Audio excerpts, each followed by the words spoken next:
What's up my guy? I know I'm super late, but let's talk about GTA 6 for real. Rockstar just moved the data again. I'm gonna break it down what changed, why it happened, what Take-Two is saying about polish and AI, and what's going on with the stock and the labor headlines, why this might be the right call even if it hurts. Let's get into it. As we all aware, as you can tell, GTA 6 is now set for November 19th of next year on PS5 and the Xbox Series X and S. That's a slip of roughly 6 months from May of 2026, but about a year beyond the original fall of 2025 chatter. Rockstar put it in plain words saying, "We're sorry for adding additional time to what we realize has been a long wait, but these extra months will allow us to finish the game with the level of polish you have come to expect and deserve." The last time Rocksteady let them make a project ship early to make a date was basically never. GTA 5 and Red Dead 2 both took extra time and launched as a technical high watermark for their time of release.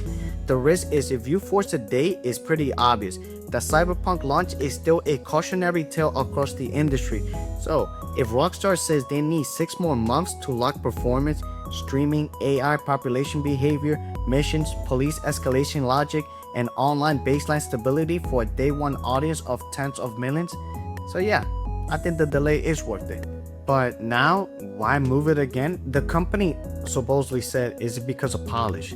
There's more colors into how Take-Two CEO framed it on the earning beats. Zach Zalik doubled down on the quality, saying, "We remain both excited and confident we'll deliver an unrivaled blockbuster entertainment experience."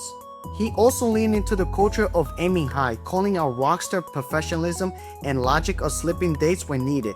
The message is consistent across interview this week and prior comments this fall. He stated, "We're all pushing hard to seek perfection. When more polish was required, some competitors chose not to slip the date at their peril." Now let's talk about the crazy impact that just happened with Take-Two, because the market share just dropped after they announced that GTA 6 is releasing on November 19th, around 7 to 8% in the extent of trading before stabilization.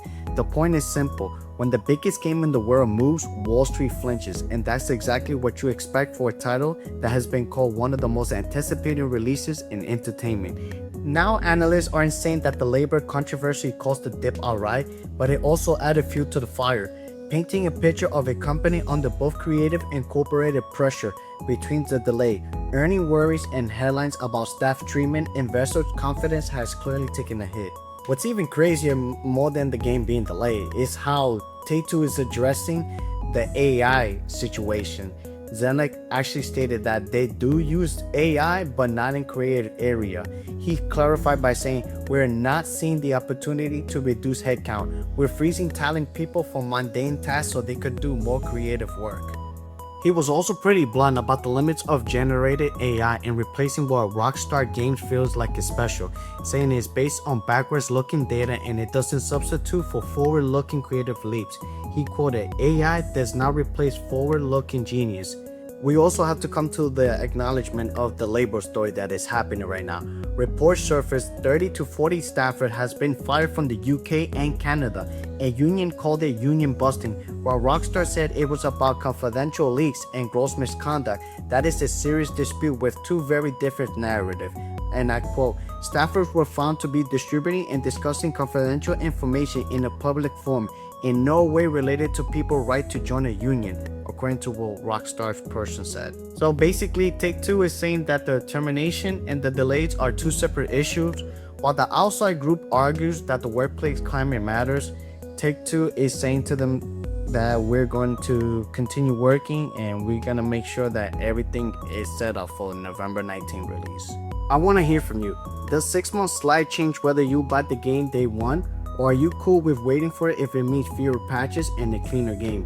Do you agree with Zenlik's word that the game was delayed about publishing issues, not firing employees?